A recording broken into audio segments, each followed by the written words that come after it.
আফ্ৰিকাৰ গাম্বিয়াৰ পাছত এইবাৰ এছিয়াৰ উজবেকিস্তানত ভাৰতত প্ৰস্তুত কৰা কফ চিৰাপ সেৱন কৰি মৃত্যু 18টি শিশুৰ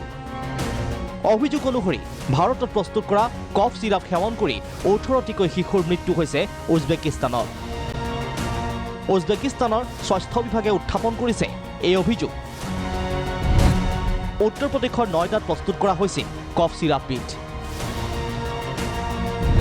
মেৰিয়ন বায়োটেকে প্ৰস্তুত কৰা কফ চিৰাপ DOC1 মেক্স সেৱন কৰি মৃত্যু শিশুৰ 2012 চনৰ উজবেকিস্তানৰে চুক্তিবদ্ধ হৈছিল মেৰিয়ন বায়োটেক সেই সময়ৰ পৰাই নিয়মিতভাৱে কফ চিৰাপ প্ৰেৰণ কৰি আহিছে প্ৰতিষ্ঠানটোৱে প্ৰাথমিক পৰ্যায়ৰ তদন্ত অনুসৰি কফ চিৰাপবিধ প্ৰস্তুত কৰাত কিছু তাৰতম্যৰ বাবে মৃত্যু হ'ল শিশুকেইটাৰ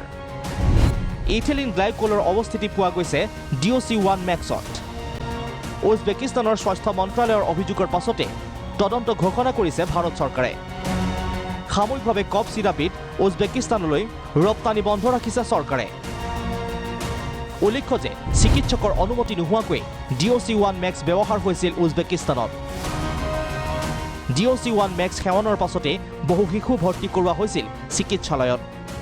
শেহতীয়াভাৱে উজবেকিস্তানত বন্ধ কৰা হৈছে DOC1 মেক্সৰ উল্লেখযোগ্য যে চলিত বছৰতে আফ্ৰিকাৰ গাম্বিয়াতো সংঘটিত হৈছিল অনুৰূপ ঘটনা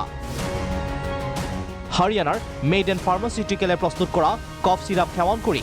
গাম্বিয়াত মৃত্যু হৈছিল 70টি শিশুৰ অত্যাধিক মাত্ৰাত ডাইথিলিন গ্লাইকল আৰু এথিলিন গ্লাইকলৰ উপস্থিতিত বিকল হৈছিল শিশুৰ কিডনী যাৰ ফলত মৃত্যু হৈছিল 70টা শিশুৰ এতিয়া প্ৰশ্ন হয় প্ৰতিষ্ঠানসমূহে অসাৱধানতাৰে প্ৰস্তুত কৰে নেকি দৰৱ national desk report Prag news